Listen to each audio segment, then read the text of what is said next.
Good evening. Good evening. How y'all doing? How y'all doing? This is Jamal Burt with EBO Educational Services, and I am here again to do EBO Live tonight, every Monday night, 9 o'clock.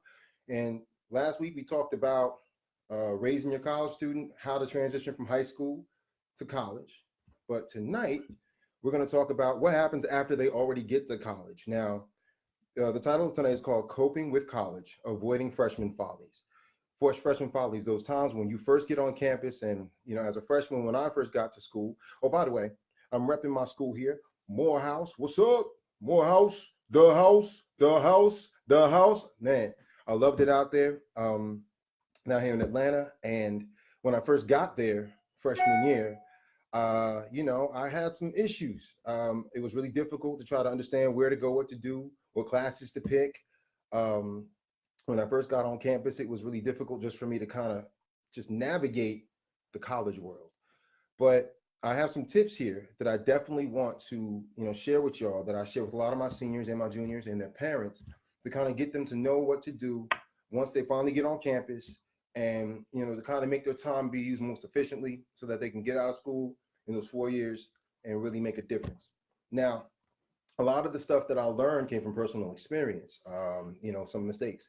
I'm not ashamed to say that it took me 6 years to graduate from college. It was difficult. Some of the things that I learned along the way, I had to fall down, scrape my knees a bit, and then pick myself back up, and I finally figured it out. So I have some notes that are posted on the link. So if you go, please click on the link. It's a bit.ly link, and you can kind of download the notes I'm about to talk about. And also, this month for February, Black History Month, I want all of y'all to rep your school. If you went to an HBCU, please take a picture, send it to my email. It's here in the link as well, j.burt@ebotutoring.com. And we will put it on our page and, rep your school. Just, be proud of your HBCU. Yeah. Go on there and we'll put it up there. So please send it there, and we'll try to put them there for the month of February to celebrate Black History Month. And we'll be doing it, for different months, just for straight high schools, straight colleges, not just HBCUs, and even elementary schools and middle schools. If you rep in your school, put your gear on, represent properly. All right. So the first thing that I want to talk about here is, the first thing you should tell your child to do, or senior, junior, if you're sitting here watching this, you should be here. Parents, if their senior or junior is not sitting here right now, even your sophomore or freshman, go get them. Tell them to come. Bring this. Watch this, excuse me. And if they're not of age yet, at least, they can watch it later on if they can't come to the TV or whatever. But everybody needs to see this. It's important. When you first get on campus, go get to know your advisor. Get to know your advisor. This is so important. There's a lot of freshmen who get on campus and they start looking at their schedules and they want to pick classes, and they start picking classes all willy-nilly.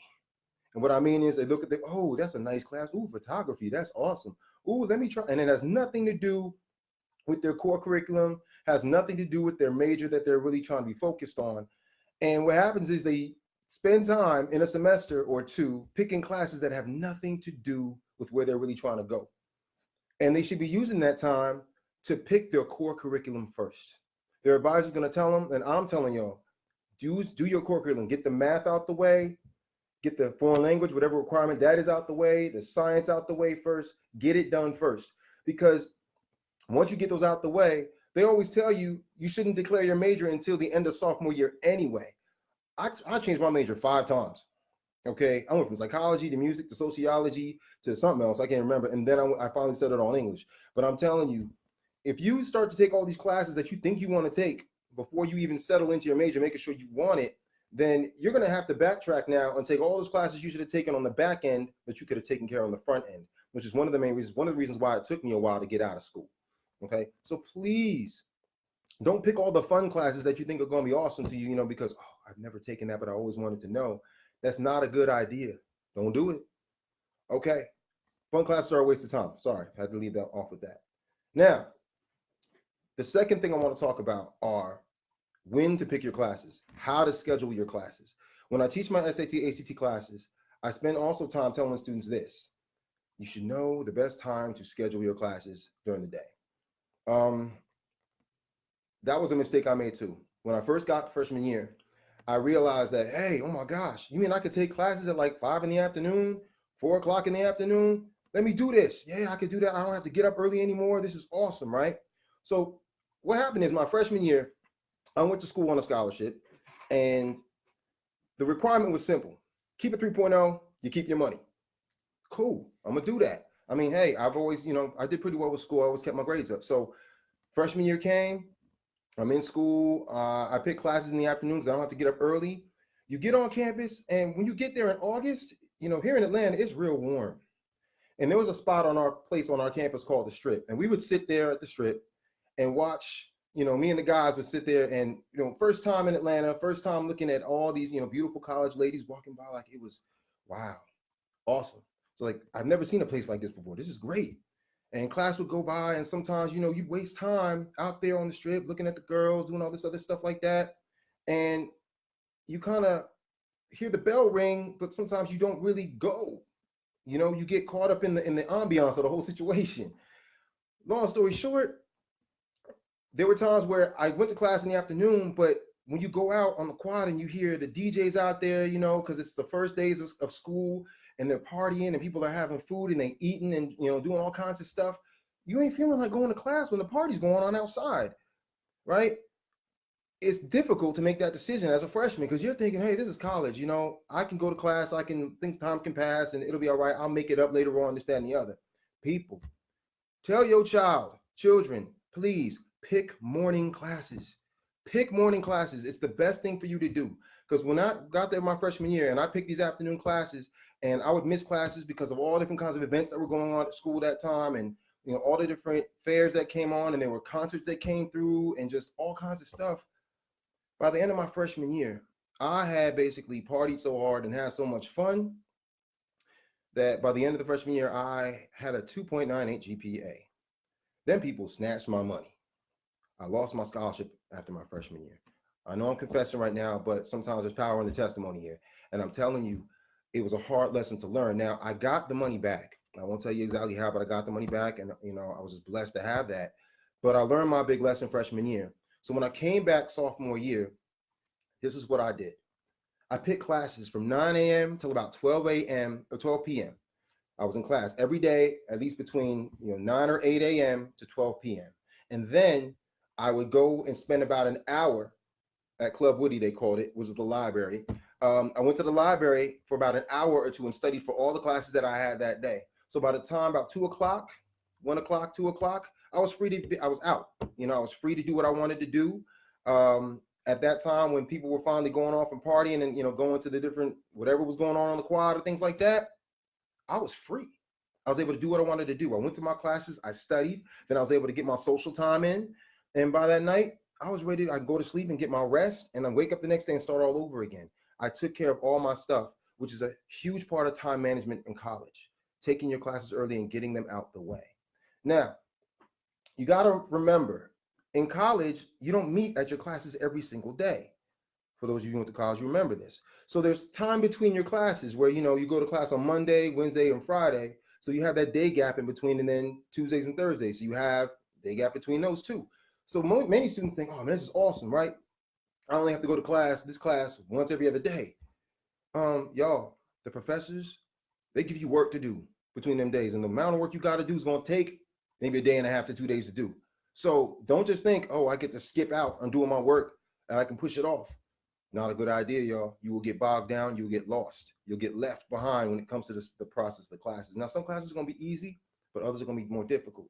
So please, when you schedule, when you pick your time, do it in the morning. Save time for studying in the middle of the day. Save time for lunch because you're going to be hungry. And then you can go out when you get all that stuff done. You can go out and do what you got to do. All right. Oh, time for study. Let me analyze this for y'all. There is 24 hours a day. All right, 7 days a week. So if we do the math, that's 168 hours a week that you have to yourself.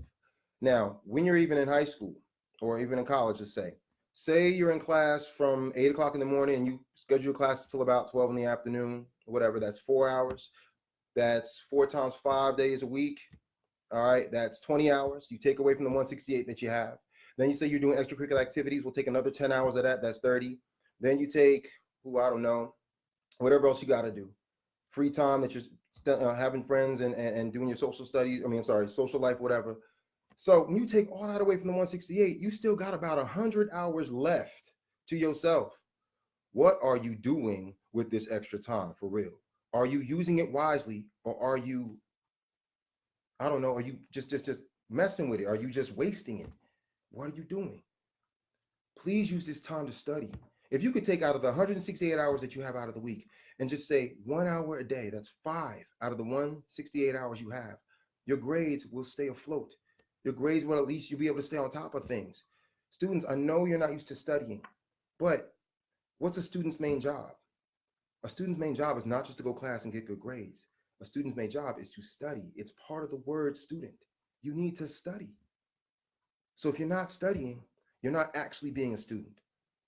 Please get into the habit of studying. High school students, if you're not in the habit of studying now, trust me, you're going to need it when you get to college. Get in them books.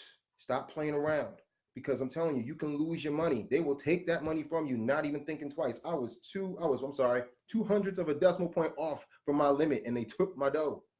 Not cool. So please make sure that you are on point with that, with your grades. All right. Also, spend more time with difficult subjects when you're studying, and form study groups. They have spaces in the library, or you can even do it in a dorm room with a friend, where you kids who are in the same class can sit and actually coach each other on work. As an English major, we had to read all kinds of texts, sometimes 50 pages a night in different classes, right? There was no way we would be able to do all that in one night. So sometimes we got wise and was like, okay, listen, you read this, you read this selection, you read that selection, and then within that week we would read it and then teach each other the stories, teach each other what we learned, so that we didn't have to read it, but we could learn from each other. It took the weight and the load, the college load, off of us, and we were able to kind of help each other through the process, and we created bonds that way too. It was an awesome way to get through our major, and I'm telling you, it's priceless to be able to work together and collaborate with people to get the job done and learn what you need for the classes. So please make study groups.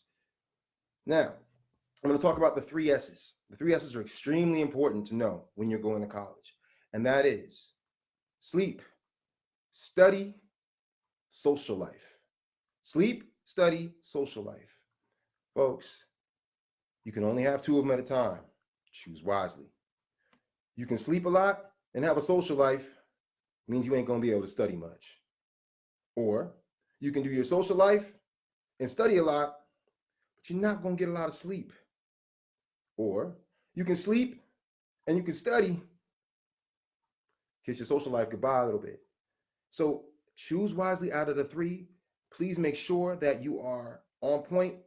And if you're doing really well and you finally get into the swing of things, you may be able to find a way to get all 3 done. I kind of showed you earlier how it can get done, but it's a process to learn. So just get used to the vibe and the flow of your school, and then you'll be able to kind of edge it out and get what you need.